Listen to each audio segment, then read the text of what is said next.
পটল খেতে তো অনেকেই পছন্দ করে না, আমি নিজেও পছন্দ করতাম না। তবে এভাবে পটল কষা করে রান্না করলে খেতে তো অসম্ভব মজা হয়।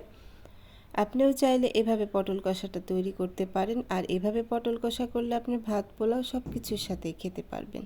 আসসালামু আলাইকুম, কেমন আছেন সবাই?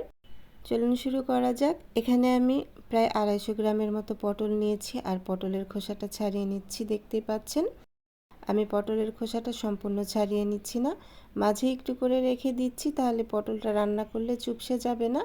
তবে আপনারা চাইলে পুরো খোসাটাই ছাড়িয়ে নিতে পারেন।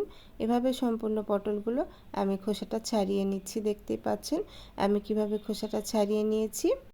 আর আমি আজকে এই পটল কষাটা গোটা গোটা পটল দিয়েই তৈরি করব।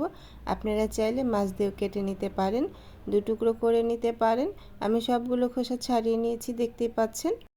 আমি পটলের মাথাটা একটু চিড়ে দিচ্ছি যাতে ভিতরে মশলাটা প্রবেশ করে। আর আপনারা চাইলে গোটা করে পটল না রান্না করেও মাঝখান থেকে টুকরো করে দিতে পারেন। এভাবে দেখতেই পাচ্ছেন আমি মাঝখান থেকে একটু চিড়ে দিচ্ছি। মাথাটা একটু চিড়ে দিলে তাহলে মশলাটা ভিতরে প্রবেশ করে। এখন আমি পটলগুলো পরিষ্কার করে ধুয়ে নিয়েছি। পরিষ্কারগুলো ধুয়ে নিয়ে এখন আমি এর মধ্যে দিয়ে দিচ্ছি সামান্য পরিমাণ হলুদ গুঁড়ো আর সামান্য পরিমাণ লবণ। এখন আমি খুব ভালো করে হলুদ আর লবণটা মিশিয়ে নিচ্ছি। দেখতে পাচ্ছেন এভাবে হলুদ লবণটা আমার মেশানো হয়ে গেছে। এখন আমি পটলগুলো ভেজে নেব, আর পটলগুলো একটু ভেজে নিতে হবে, তাহলে এই পটল কষাটা খেতে বেশি ভালো লাগবে। অবশ্যই পটলগুলো ভেজে নেবেন। একটি ফ্রাই প্যানে আমি দিয়ে দিলাম সরিষার তেল, আপনারা চাইলে রেগুলার রান্নার তেলটাও দিতে পারেন। এখন আমি পটলটা ভেজে নিচ্ছি, শুধুমাত্র একটু কালার করে ভেজে নেব, খুব বেশি নরম করা যাবে না। সামান্য কালার চলে এসেছে, এখন আমি পটলগুলো উঠিয়ে নিচ্ছি। দেখতেই পাচ্ছেন পটলগুলো আমি উঠিয়ে নিয়ে ওই একই ফ্রাই প্যানে আমি আবারও দিয়ে দিলাম 2 টেবিল চামচের মতো সরিষার তেল। এখানে তেলের পরিমাণটা একটু বেশি দিতে হবে, তাহলে এই পটল কষাটা খেতে ভালো লাগবে। এখন আমি আরও দিয়ে দিলাম একটি তেজপাতা, 2 টুকরো এলাচ আর 2 টুকরো দারচিনি দিয়ে এখন আমি আবারও দিয়ে দিলাম হাফ কাপের মতো পেঁয়াজ বাটা আর 1 টেবিল চামচের মতো কাঁচামরিচ বাটা। অবশ্যই এই পটল কষাটা পেঁয়াজ বাটা দিয়ে তৈরি করতে হবে, এখানে কোনো রকম গোটা পেঁয়াজ দেব না। আরও দিয়ে দিলাম হাফ চামচের মতো জিরা পেস্ট আর হাফ চামচ আদা রসুনের পেস্ট। এখন মশলাটা খুব ভালো করে কষিয়ে নিতে হবে। আর এই পটল কষাটা পেঁয়াজ বাটা দিয়ে তৈরি করলে বেশি টেস্টি হয়। এখন মশলাটা খুব ভালো করে কষানো হয়ে গেছে। এখন এখানে আমি সামান্য পরিমাণ পানি দিয়েছি, আরও দিয়ে দিলাম হাফ চামচ হলুদ গুঁড়ো, হাফ চামচ শুকনো মরিচের গুঁড়ো, হাফ চামচ ধনিয়া গুঁড়ো আর স্বাদ মতো লবণ দিয়ে সামান্য পরিমাণ পানি দিয়ে মশলাটা এখন খুব ভালো করে কষিয়ে নিচ্ছি। আর মশলাটা একটু ভাজা ভাজা করে নিতে হবে।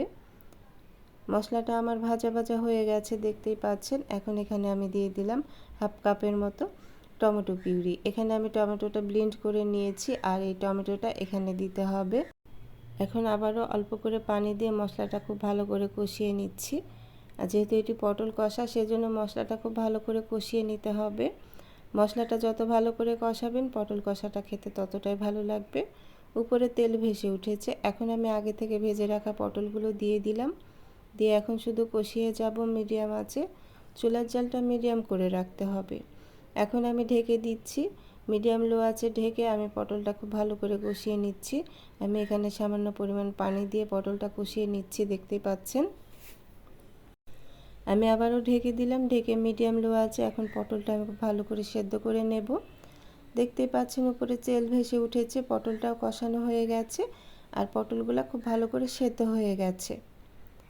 আর এই পটল কষাটা রান্না করতে বেশি সময় লাগে না, 15 থেকে 20 মিনিটের মধ্যে এই পটল কষাটা তৈরি হয়ে যায়।